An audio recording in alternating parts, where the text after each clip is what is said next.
Media बंधुओं, जैसा कि ये विदित है कि इस बार यूपी में हुए विधानसभा चुनाव में बीएसपी को सत्ता में आने से रोकने के लिए सपा व बीजेपी ने अंदर अंदर मिलकर इस चुनाव को पूरे तौर से हिंदू मुस्लिम रंग दिया है, जिसके कारण बीजेपी फिर से यहाँ सत्ता में वापस आ गई है और इसके लिए सपा ही पूरे तौर से जिम्मेवार है।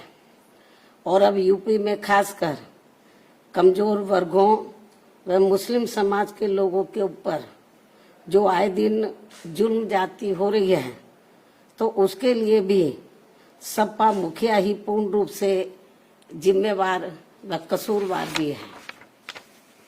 और अभी भी ये किस्म किस्म की अफवाहें फैलाने से बाज नहीं आ रहे हैं, जबकि अब तो इनको अपनी बचकानी व घिनौनी राजनीति बंद करनी चाहिए। इसके साथ ही इनको मैं ये भी बताना चाहती हूँ कि इसमें भी कोई संदेह नहीं है कि यदि उत्तर प्रदेश सहित पूरे देश में खासकर दलित, आदिवासी, पिछड़ा वर्ग, मुस्लिम व अपर कास्ट समाज में से गरीब तबका भी बीएसपी में जुड़ जाता है, तो फिर ये लोग बीएसपी की मुखिया को पुनः यहाँ यूपी का मुख्यमंत्री बना सकते हैं। और इतना ही नहीं बल्कि आगे चलकर देश का प्रधानमंत्री भी बना सकते हैं, क्योंकि इन वर्गों के वोटों में बहुत बड़ी ताकत है, बशर्ते यदि ये लोग एकजुट होकर बीएसपी से जुड़ जाएं और चुनाव में किसी भी प्रकार से गुमराह ना हो, किसी भी प्रकार के बहकावे में ना आए। इसलिए मैं अपनी जिंदगी में यूपी की फिर से मुख्यमंत्री बनने व आगे चलकर देश का पीएम बनने का ही सपना देख सकती हूँ, लेकिन देश का राष्ट्रपति बनने का तो सपना मैं कभी भी नहीं देख सकती हूँ। ये भी मैं इनको बताना चाहती हूँ, क्योंकि मैंने अपनी पूरी जिंदगी ऐश व आराम के लिए नहीं बल्कि बाबा साहब डॉक्टर भीमराव अंबेडकर एवं मान्यवर श्री कांशीराम जी के बताए हुए रास्तों पर चलकर व कदम कदम पर कड़ा संघर्ष करके इनके अनुयायियों को व खासकर दबे कुचले लोगों को अपने पैरों पर खड़ा करने के लिए समर्पित की है। ये भी इनको मालूम होना चाहिए। इसके अलावा ये बात भी सर्वविदित है कि ये कार्य दबे कुचले लोगों को अपने पैरों पर खड़ा करने का ये कार्य मैं देश का राष्ट्रपति बनकर नहीं बल्कि उत्तर प्रदेश का सीएम व देश का पीएम बनकर ही कर सकती हूँ। इसलिए सपा के लोग अपने राजनीतिक स्वार्थ में मुझे जबरदस्ती राष्ट्रपति बनाने का जो सपना देख रहे हैं, तो उसे इनको भूल जाना चाहिए, कोई फायदा नहीं। जबकि इस मामले में हकीकत यह है कि सपा वाले मुझे देश का राष्ट्रपति बनाने का सपना इसलिए देखते रहते हैं ताकि उनके लिए यूपी का सीएम बनने का रास्ता साफ हो जाए, जो ये कदापि संभव नहीं हो सकता है। क्योंकि इस बार चुनाव में यूपी के मुसलमानों व यादवों ने भी इनको एक तरफा अपना वोट देकर देख लिया है। इनका कई पार्टियों से किया गया गठबंधन भी इन्होंने देख लिया है, लेकिन इसके बावजूद भी सपा अपनी सरकार बनाने में कामयाब नहीं हो सकी है।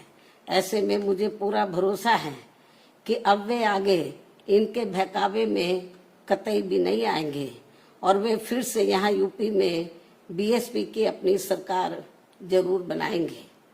वैसे भी अब सपा मुखिया को ये एहसास हो चुका है कि आगे किसी भी चुनाव में अब ये लोग इस पार्टी के बहकावे में कतई भी नहीं आएंगे और ऐसे में अब ना ही आगे सपा कभी भी यहाँ सत्ता में आसीन हो सकती है। इसलिए अब वो विदेश भागने के भी फिराक में है, जहां उसने पहले से ही अपना काफी बंदोबस्त कर लिया है, ये भी इनके बारे में प्रदेश में काफी जोरों में आम चर्चा है।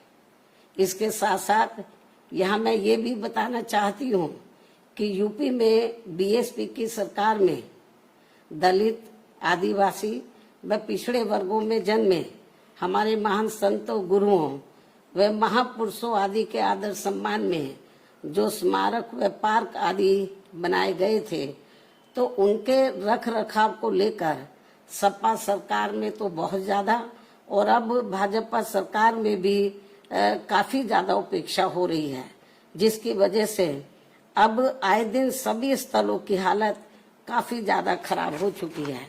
और इस मामले में फिर